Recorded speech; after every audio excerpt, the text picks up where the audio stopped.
Well, thanks to the People's Assembly for inviting me here tonight. It is actually the first public speaking I've done since I have been elected, and that's by Needless Valley, and to a room where I hope we've got a lot of common ground. I know there's a mix of party politics in this room, but really there is a bigger common goal here, which is why I'm here tonight. Given the invitation, I wanted to come, stand, speak and show some solidarity with what is a movement not led by any particular party, but one where we do have a particular government that we do have to challenge together. Very briefly on being elected to the council, it is going to be a very difficult time. I can't say anything other than that. There has been little money. There is going to be less money.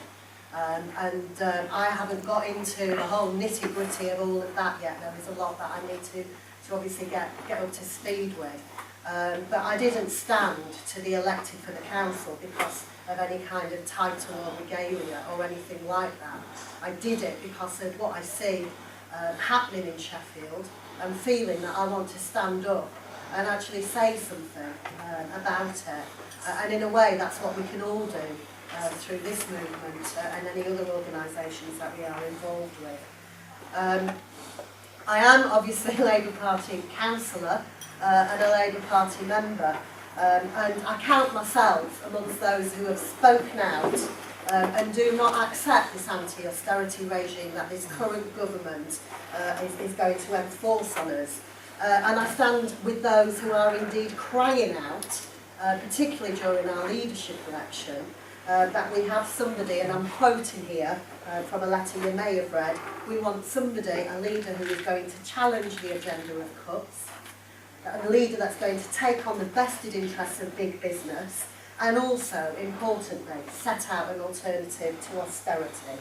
And that's a letter that was signed by 10 new Labour MPs, and I'm very proud to say, and Sheffield should be proud, that two of those were our new Harry Harpham, MP for Brightside and Hillsborough, and Louise Hay, MP for Sheffield Healy. So people are speaking out within my party. The main purpose of tonight is to raise awareness about People's Assembly, specifically the national demonstration, but also to look at ways of working together, and we've got various groups and organisations and campaigns here tonight, and I'm very proud to stand alongside Sunderland Phil, who I've known for some time, and Pete's obviously going to be talking about the issue with Greenco. But I will deal very briefly with the election results. Sheffield stood quite true. There was little love shown in Sheffield from the electorate of Sheffield for the Tories. Nick Clegg did, and I'm sure that is no thanks to tactical voting by Tories, hang on to his seat. But on the whole, Sheffield did book the trend of what was happening nationally. And it was a little bit like being in a bubble for 48 hours, because what we were watching in Sheffield is watching our Labour MPs being returned with higher, bigger majorities than before, most notably Paul Bloomfield, who had a majority in Central in 2010 of 165 votes, and this time it was over 17,000. And in the council elections, there had been concern about a rising UKIP. I do not ignore it, it is a real threat. But across Sheffield, they managed to gain one seat, which I know was greatly less than what they anticipated. So I say it's a bubble and it quickly burst. And I don't just say that as a Labour Party member, I say it as a socialist, and yes, you can be both. We're having to face another 5 years, not just of a Tory-led coalition, but a Tory majority government. And this is a government that can't believe its luck. It could be argued it's a government that has now got the chance to legislate, as they might well have done if they'd have won that election in 1945. That election set up the welfare state. They're wanting to take us back in time and destroy it.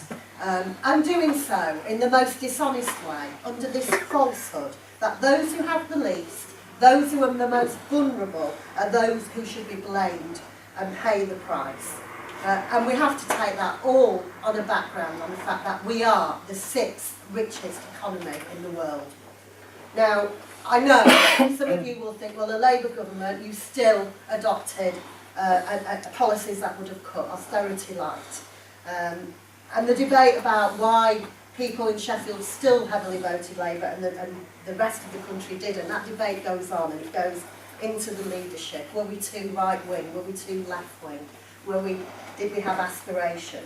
And I don't say that Labour were perfect by any means, but it was a start. The policies that we had put forward were a start. They were the right foundation where my fellow Labour Party members and fellow, well, not fellow MPs, I believe, would have really pushed for a left-wing agenda. Abolishing the bedroom tax. I'm not going to list them all off before because we didn't win.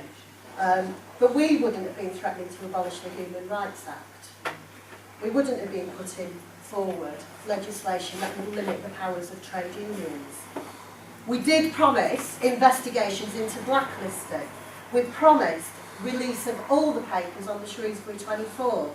And it was said in many public meetings and said on the TV, said in the papers by our Home Secretary and our then leader, that there would have been some sort of investigation into what happened on the 18th of June 1984 at Albury. Those are things that we would have said. We didn't win. I'm afraid the Tory victory doesn't mean things just won't happen and things won't change. Things are going to get worse. We're looking at cuts to benefit, wholesale lack of education through the rise of more free schools, NHS, the risk of TTIP involved in the NHS, the selling off of housing association properties. And if you want to challenge any of it, well, forget that, because the cuts to legal aid are hitting hard already. They are going to be extended, and it means that access to justice is literally going to be like access to the Ritz Hotel. And we're in a nation now where I'm sure you've seen the petition, if you haven't signed it already, about the BBC programme, Britain's Hardest Grafters. There is a petition that you can, it's on change.org. If you haven't already signed it, sign it. This is a programme where the BBC claim it's just to show how hard people on low wages and benefits and immigrants really do work. I mean, it's been labelled poverty porn, as I'm sure you're aware. So these are all the things that we've got to challenge. And this is a vehicle where we can put aside some differences. We need to come together at this stage. I wouldn't come here to talk if I didn't mean this. I am putting myself out here and saying that I fully support an end to austerity and will stand and campaign for it. You can send out, and we can send out a big message on the 20th of June. You never know, the BBC might even report it. But it's bigger than that as well. We've got to look at the local issues and the local campaigns. There are many, sadly, in Sheffield that we can get involved with. You're going to hear some more about that tonight. And one final thing I'd like to say is something which we can all do in a small way, but I think People's Assembly may be considering doing this in any event, but we need a massive push on voter registration. The majority, there's so many people who just simply aren't registered or they've fallen off the register. I know in Sheffield Heeley alone there's 9,000 households that aren't registered. And whilst individual political parties may do certain things, I know the universities are actually working very hard and the council are taking the lead on that. That's one thing I can say for sure. That's something which perhaps this organisation and this group can look at as well. So whilst we disagree, there is a bigger picture, there are bigger issues, and we need to stand together.